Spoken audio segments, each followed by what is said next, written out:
New evidence in the search for Lonzie Barton. Listen, I'm not much of a poker player. I know that you're not supposed to show your hand, but today in this, I'm about to do just that.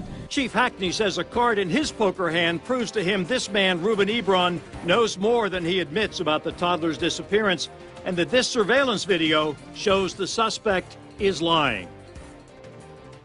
Chief Hackney called on Ruben Ebron's family to urge him to tell police what they want to know, specifically, where is the boy's body? Because investigators believe he was killed. And tonight we reached out to both Ebron's family and to relatives of the little boy. We're covering the story from all angles. We begin with Channel 4's Scott Johnson, who has reaction to the surveillance video made public late today. Scott joins us on the phone. Scott? Yeah, I'm on the south side in the neighborhood where the suspect's car was dumped. So there's a lot of lightning here, so we're on the phone. And the sheriff's office says the point of releasing this video is to get Ruben Ebron's family or friends to tell him about it and how it conflicts with his story. Police have limited access to him because he's retained his right to counsel. But a number of people we tried talking to are not talking about this video. I stopped by numerous homes tonight, including Ruben Ebron's father's home. He came to the door and he told me he's aware of the video that was released and has no comment. But that doesn't mean no one is talking about what they think this does to the case. I spoke with Lonzie's great uncle on his father's side. He says he has always suspected Ruben Ebron was responsible for what happened to Lonzie. Of course, police have now ended the Amber Alert, partly based on this video, and consider Lonzie Barton a victim of murder.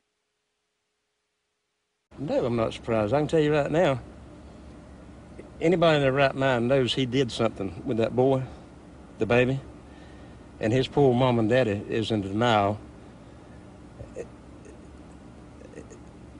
Who else could have done anything with that boy? The home of Lonzie's grandmother, where we've been told that Lonzie's mother, Lana Barton, has been staying. The family there yelled at us to get off the property. Obviously, no comment there. We're live on the south side. Scott Johnson, Channel 4, the local station. Thank you, Scott. Now, digging deeper into the search for the missing toddler, as we said at the top of the news, police released this video, which they say proves Ebron's car was not stolen. They say he drove the car to the place where police found it early Friday morning and then hurried back to his apartment complex on foot, where he called police and said someone took his car with a 21-month-old inside. Kent is joining us now with more on this video and the neighborhood where it was recorded. Kent? Yeah, Tom, now we're told it is not unusual to press a suspect by showing them some of the evidence the detectives have against them. It does seem unusual when a leader in the sheriff's office has to go public with that evidence, trying to make sure the suspect finds out about it. Ruben, you're building this house of cards with a losing hand. I'm stacking the deck with the truth in this case.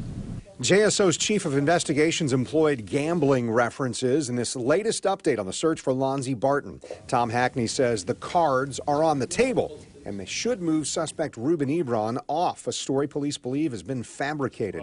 The sheriff's office released video from a home surveillance system saying this is about half a mile from the apartment where Ruben Ebron says someone stole his orange and black Honda. The video shows the Honda driving away and Ebron running back.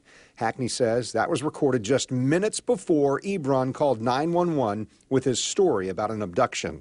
This is just a couple houses away from where this was recovered, and the recovery location is about 0.6 of a mile from the apartment. So he's booking it. He needs to get back to tell his lie. He talked about a house of cards. Chief Hackney's playing cards too, and he just showed him that he does have an ace in his hand, and that was the ace that he showed Ebron, letting him know that I do have a lot more, and we're coming after you. News4JAX crime and safety analyst Gil Smith explained the tactic behind releasing this video.